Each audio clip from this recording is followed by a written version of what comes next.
Chapter 3 Under Ember. That morning, Dune had arrived at the Pipes Works full of anticipation. This was the world of serious work at last, where he would get a chance to do something useful. What he learned in school and from his father and from his own investigations, he could put it all to good purpose now. He pushed open the heavy Pipes Works door and stepped inside. The air smelled strongly of dampness and moldy rubber, which seemed to him a pleasant, interesting smell. He strode up a hallway where yellow slickers hung from pegs on walls. At the end of the hallway was a room full of people, some of them sitting on benches and pulling on knee-high rubber boots, and some struggling into their slickers, some buckling on tool belts. A raucous clamor filled the room. Dune watched from the doorway, eager to join in, but not sure what to do. After a moment, a man emerged from the throng. He thrust out a hand. "Lister Monk, Pipes Works director," he said. "You're the new boy, right? What size feet do you have? Large, medium, or small?" "Medium," said Dune, and Lister found him a slicker and a pair of boots. The boots were so ancient that their green rubber was cracked all over, as if covered with spider webs. He gave Dune a tool belt, too, in which were wrenches and hammers, spools of wire and tape, and tubes of some sort of black goop. "You'll be in Tunnel 97 today," Lister said. "Arlen Frau will go down with you and show you what to do." He pointed to a short, delicate-looking girl with a white blonde braid down her back. "She might not look like an expert, but she is." Dune buckled his tool belt around his waist and put on his slicker, which for some reason smelled like sweaty feet. "This way," said Arlen, without saying hello or smiling. She wove through the crowd of workers to a door marked stairway and opened it. Stone steps led so far down that Dune couldn't see the end of them. On either side was a sheer wall of dark reddish stone, glistening with dampness. There was no railing. Along the ceiling ran a single wire from which a light bulb hung every few yards. Water stood in shallow pools on each stair, in the hollow worn into the stones by years of footsteps. They started down. Dune concentrated on his feet. The clumsy boots made it hard to not stumble. As they went deeper, he began to hear a low roar, so low he seemed to hear it more with his stomach than his ears.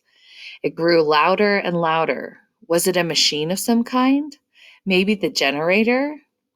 The stairway came to an end at an open door marked Main Tunnel. Arlen opened it, and as they stepped through, Dune realized that the sound he had been hearing wasn't a machine. It was the river. He stood still, staring.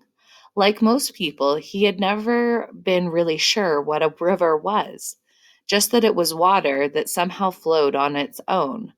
He'd imagined it would be like the clear, narrow stream that came out of the kitchen faucet, only bigger and horizontal instead of vertical. But this was something entirely different. Not a stream of water, but endless tons of it pouring by, wide as the widest streets in Ember, churning and dipping and swirling. The river roared past its turbulent surface like black liquid glass scattered with flecks of light. Boone had never seen anything that moved so fast, and he had never heard such a thunderous, heart-stopping roar. The path they stood on was about 6 feet wide and ran parallel to the river for farther than Dune could see in both directions. In the wall along the path were openings that must lead, Dune thought, to the tunnels that branched everywhere below the city. A string of lights like the one in the stairway hung high up against the arched ceiling. Dune knew he was standing beneath the north edge of Ember. In school you were taught to remember the directions this way. North was the direction of the river, south was the direction of the greenhouses, east was the direction of the school, and west was the direction left over, having nothing in particular to mark it. All of the Pipesworks tunnels branched off from the main tunnel to the south towards the city. Arlen leaned toward Dune and shouted into his ears. "First we'll go to the beginning of the river," she said. She led him up the main tunnel for a long way. They passed other people in yellow slickers who greeted Arlen with a nod and glanced curiously at Dune. After 15 minutes or so, they came to the east edge of the pipes works, where the river surged up from a deep chasm in the ground, churning so violently that its dark water turned white and filled the air with a spray that wet Dune's face. In the wall to their right was a wide double door. "See that door right there?" Arlen shouted, pointing. "Yes," Dune shouted back. "That's the generator room. Can we go in?" "Of course not," said Arlen. "You have to have special permission." She pointed back down the main tunnel. "Now we'll go to the end of the river," she said. She led him back past the stairway door, all the way to the west edge of the pipes works. There the river flowed into a huge opening in the wall and vanished into darkness. "Where does it go?" Dune asked. Arlen just shrugged. "Back into the ground, I guess." "Now let's find Tunnel 97 and get to work." She pulled a folded piece of paper from her pocket. "This is the map," she said. "You have one in your pocket, too. You have to use the map to find your way around in here." The map looked to Dune like an immense centipede. The river arched across the top of the page like the centipede's body, and the tunnels dangled down from it like hundreds of long, long legs all tangled up with each other. To get to Tunnel 97, they followed a complicated route through passageways lined with crusty, rusted pipes that carried water to all of the buildings of Ember. Puddles stood on the floor of the tunnel, and water dripped in brown rivulets down the wall. Just as in the main tunnel, there was a string of bulbs along the ceiling that provided dim light.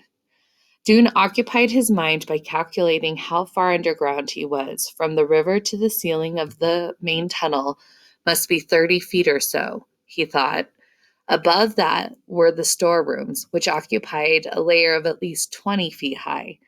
So that meant he was 50 feet underground, with tons of earth and rock and buildings above him.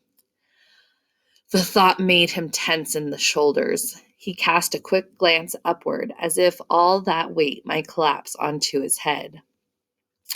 "Here we are," said Arlen. She was standing next to a leak that spurted a stream of water straight out from the wall. "We have to turn the shut-off valve, take the pipe apart, put on a new connector, and stick it back together again." With wrenches, hammers, washers, and black goop, they did this, getting soaked in the process. It took them most of the morning and proved to Dune that the city was in even worse shape than he had suspected. Not only were the lights about to fail and the supplies about to run out, but the water system was breaking down. The whole city was crumbling, and what was anyone doing about it? When the lunch break came, Arlen took her lunch sack from a pocket in her tool belt and went off to meet some friends a few tunnels away. "You stay right here and wait until I get back," she said as she left. "If you wander around, you'll get lost." But Dune set out as soon as she disappeared. Using his map, he found his way back to the main tunnel, then hurried to the east end. He wasn't going to wait for special permission to get to see the generator. He was pretty sure he could find a way to get in on his own, and he did. He simply stood by the door and waited for someone to come out. Quite soon, a stout woman carrying a lunch sack pushed open the door and walked away. She didn't notice him. Before the door could close again, Dune slipped inside. Such a horrendous noise met him when he staggered backwards a few steps. It was an ear-splitting, growling, grinding, screaming noise, shot through with a hoarse rackety-rack sound and underscored with a deep chugga-chugga-chugga. Dune clapped his hands over his ears and stepped forward. In front of him was a gigantic black machine 2 stories high. It was reverberating so hard it looked as if it might explode any second. Several people wearing earmuffs were busy around it. None of them noticed him come in. He tapped one of them on the shoulder, and the person jumped and whirled around. He was an old man, Dune saw, with a deeply lined brown face. "I want to learn about the generator!" Dune screamed, but he might as well have saved his breath. No one could be heard in the uproar. The old man glared at him, made a shooing motion with his hand, and turned back to work. Dune stood and watched for a while, Beside the huge machine were ladders on wheels that the workers pushed back and forth and climbed up on to reach the high parts. All over the room, greasy-looking cans and tools littered the floor. Against the walls stood big bins holding every kind of bolt and screw and gear and lever and rod and tube, all of them black with age and jumbled together. The workers scurried between the bins and the generator or simply stood and watched the thing shake. After a few minutes, Dune left. He was horrified. All his life he had studied how things work. It was one of his favorite things to do. He could take apart an old watch and put it back together again exactly as it had been. He understood how the faucets in the sink worked. He fixed the toilet many times.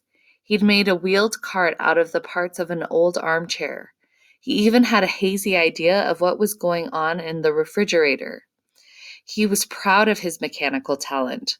There was only one thing he didn't understand at all, and that was electricity. What was the power that ran through the wires and into the light bulbs? Where did it come from?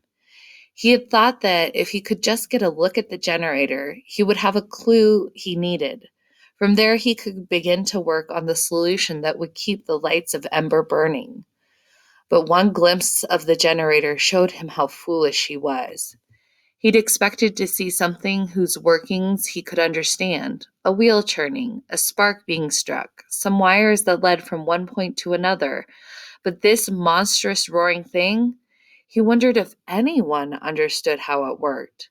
It looked as if all they were doing was trying to keep it from flying apart.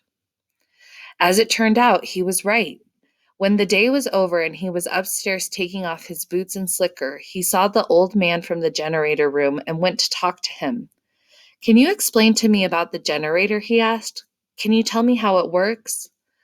The old man just sighed. "All I know is the river makes it go." "But how?" The old man shrugged. "Who knows? Our job is just to keep it from breaking down. If a part breaks, we got to put on a new one. If a part freezes up, we got to oil it." He wiped his hand wearily across his forehead, leaving a streak of black grease. "I've been working on the generator for 20 years. It's always managed to chug along, but this year, I don't know. The thing seems to break down every couple of minutes." He cracked a wry smile.